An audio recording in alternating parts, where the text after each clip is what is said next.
Te invitamos hoy a Gabriel Merino, sociólogo y doctor en ciencias sociales. ¿Qué tal, Gaby? Bienvenido a Contramano. Gusto, Facundo, Ida. Bienvenido, Gabriel, es un placer. Bueno, pateó el tablero México, ¿no? Con esta elección. Arrancó la semana con un nuevo panorama, por lo menos latinoamericano. Exactamente. Sí, bueno, nosotros veníamos diciendo hace un tiempo que no había un cierre necesariamente de un ciclo progresista o de movimientos populares en auge en América Latina. Claramente sí había un cambio de correlación de fuerzas en el sur de nuestro continente. Sí. Claramente el cambio en Brasil y en Argentina fue determinante y que había una iniciativa neoliberal que estaba avanzando, pero que ese ciclo no estaba cerrado, que le dificultaba mucho al neoliberalismo recrear una hegemonía, no tenía condiciones como en los años 90, con Estados Unidos y un norte global con crisis, con fuertes desacuerdos y fisuras en Occidente en términos geopolíticos, con una economía global que no crece, con Washington fracturado, con un Vaticano tirando para otro lado y empujando un regionalismo más autónomo. O sea, venía todo otra cosa. Entonces, bueno, la elección en México, así como la de Venezuela y como la de Colombia, y no sabemos qué va a pasar en Brasil, vislumbraban que podían acontecer cosas este año. Y bueno, efectivamente, realmente el triunfo de López Obrador, que hay que ver, tiene que asumir todavía, y eso es en diciembre. Diciembre. Sí, todavía faltan varios meses, y si no ocurre nada extraño, bueno, tiene que asumir, realmente sacude el tablero y marca otra perspectiva para la región.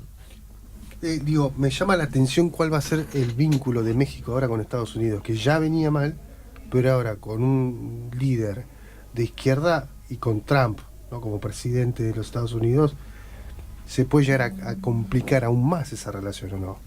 Bueno, ya empieza a haber algunas diferencias importantes.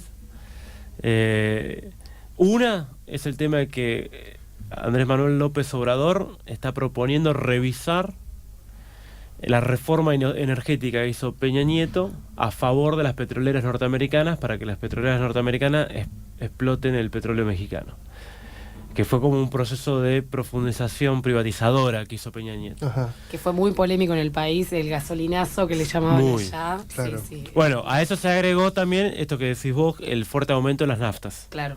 Entonces, Peña Nieto avanzó en eso y López Obrador quiere ir atrás. Renacionalizar la explotación petrolera, refortalecer Pemex y por otro lado bajar las naftas. Entonces ya ahí va a haber con Washington un cruce fuerte, porque aparte dentro del trumpismo, si hay algo que tallan y tienen fuerza son los intereses petroleros.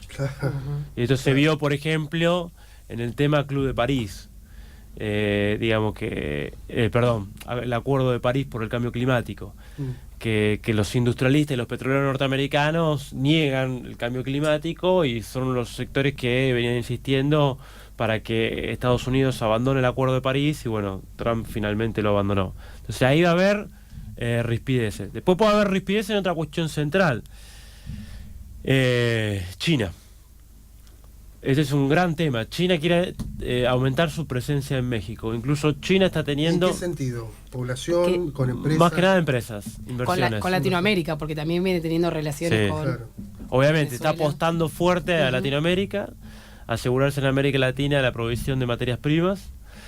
Ya en la cumbre, la CELAC de este año, de la Confederación de Estados Latinoamericanos, tuvo una fuerte presencia China, y quiso impulsar acuerdos de libre comercio. Esta conferencia fue en Chile. Tiene mucho interés en avanzar, por ejemplo, en Brasil. Ahora ha comprado empresas energéticas en Brasil. Y bueno, y en México sería un bastión clave. Obviamente ahí la influencia norteamericana, estadounidense, es total, porque el 80% de las exportaciones mexicanas van a Estados Unidos.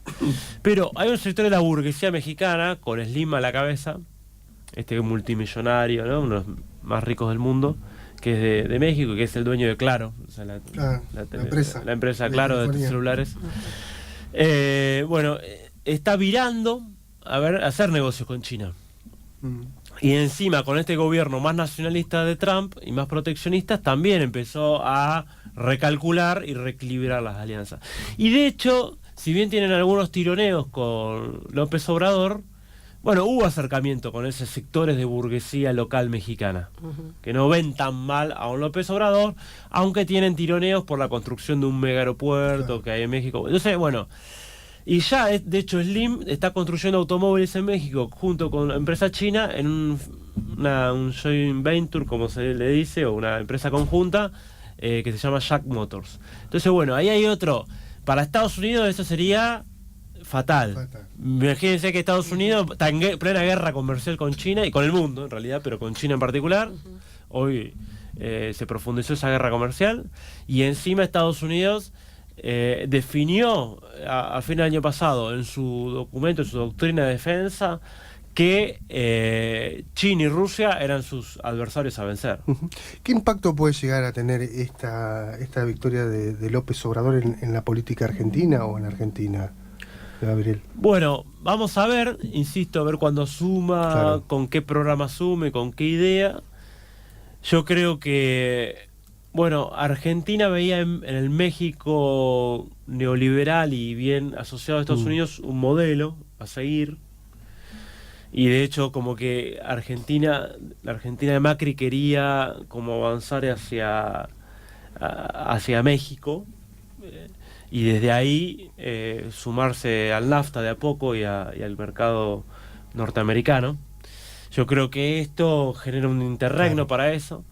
Por otro lado, la postura fuerte antivenezolana de Argentina, que quería ser como el buen alumno y el caballito de batalla de los intereses norteamericanos en la región argentina, con un México no tan antipopulista o anti movimientos nacionales populares y antivenezolano, le queda menos margen a Argentina, porque México es un peso pesado. O sea, es la segunda potencia de América Latina, entonces es un peso pesado.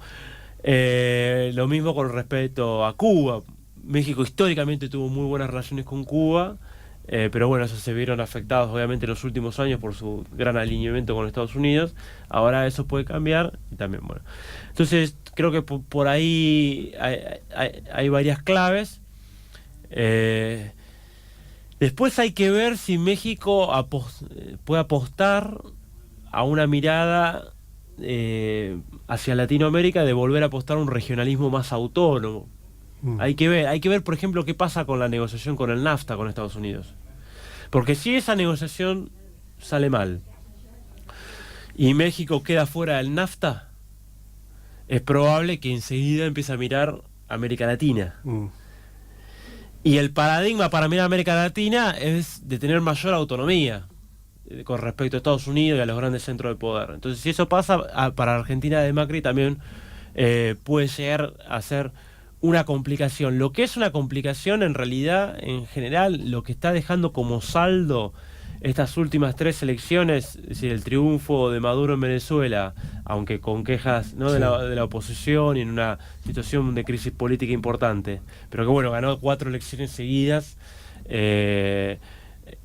y bueno, eso lo fortaleció, le permitió desempatar una situación catastrófica. Entonces, más el apoyo ahora de China a Venezuela con un crédito muy grosso, para que Venezuela garantice la provisión de petróleo a China por esos $5.000 millones de dólares.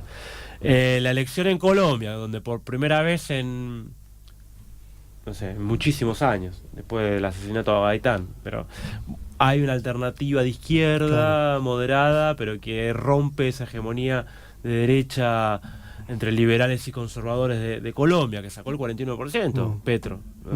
Es todo un dato en el mapa de la región. Con un México que ahora cambia.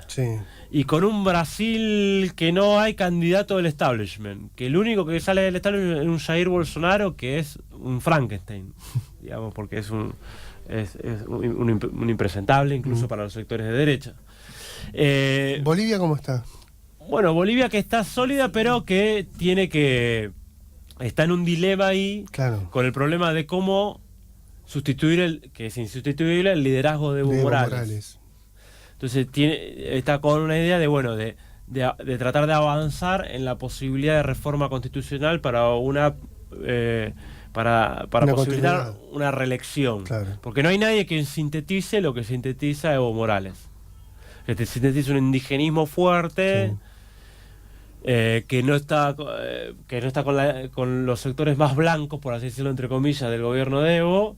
Digo que hay tensiones ahí, pero y por otro lado, qué sé yo, te sintetiza a un García Linera, que representa toda esa izquierda intelectual, más de sectores medios. Sí, sintetiza mucho Evo Morales.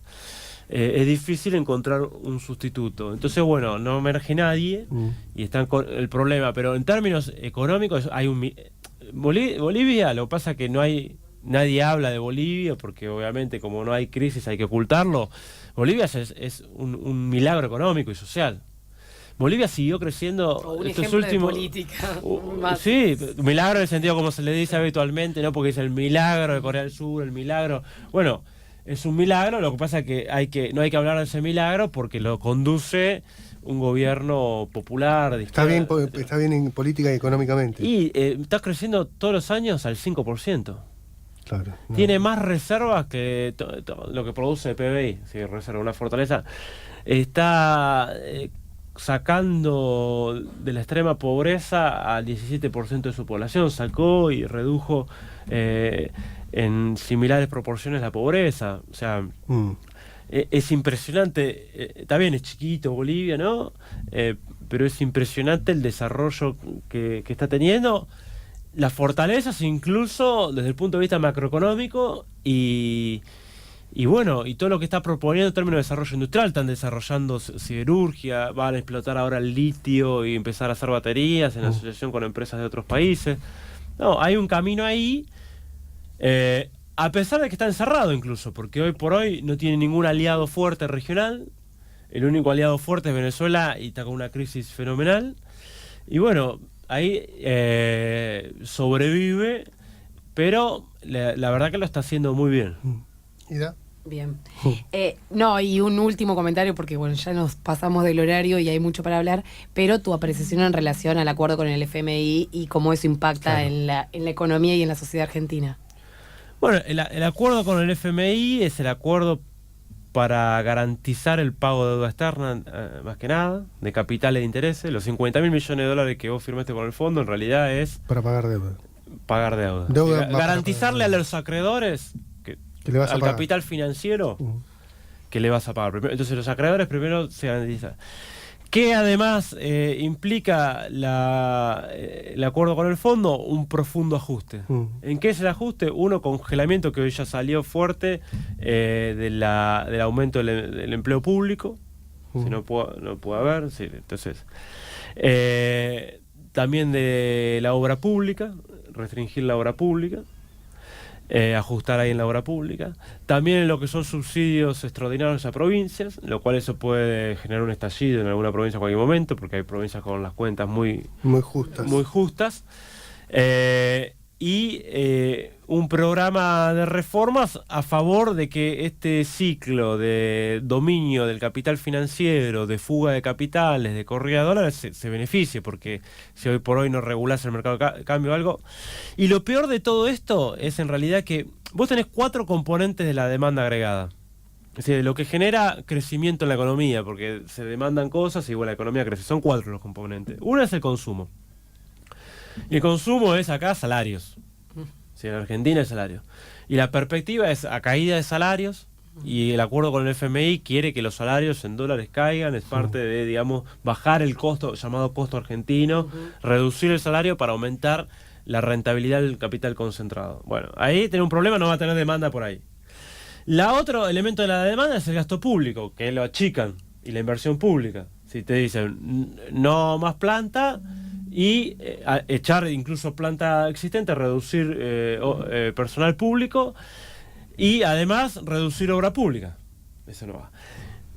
El otro componente es las inversiones, pero las inversiones al no tener mercado en crecimiento no llegan. Por lo general acá cuando hay ajuste y caída de la economía, caída de la inversión. Y el otro punto es las exportaciones que no crecen, porque además nosotros exportamos commodities y exportamos, digamos, commodities que no varía mucho su demanda, salvo que haya una explosión, no sé, de los ingresos de la India y que necesiten soja. Y bueno, no es que nosotros exportamos automóviles y si nos ponemos más competitivos, inmediatamente eso va a traccionar. Entonces no tenemos demanda agregada. Entonces, ¿esto qué a futuro? No hay crecimiento. Y si no hay crecimiento, la cuenta pública a su vez empeora. Entonces empezamos a entrar en un ciclo, una bola de nieve. Claro, y bueno, lo que hace el fondo es garantizar esa bola y profundizar el ajuste. Gabriel, te agradecemos muchísimo. Bueno. Un placer. Sí, ya te vamos a invitar Más también. claro, clarísimo, Sí, y clarísimo. fue la persona que a mí me pudo explicar y ponerle rostro a los capitales transnacionales que... Nos gustaría que vengas los viernes. No sé, le genero un compromiso quizás. No, lo invitan siempre de todos lados. De todos lados, ¿no? Sí. Pero bueno, no sé si en algún otro todos, momento. Pero algún que otro viernes estamos Claro. aquí.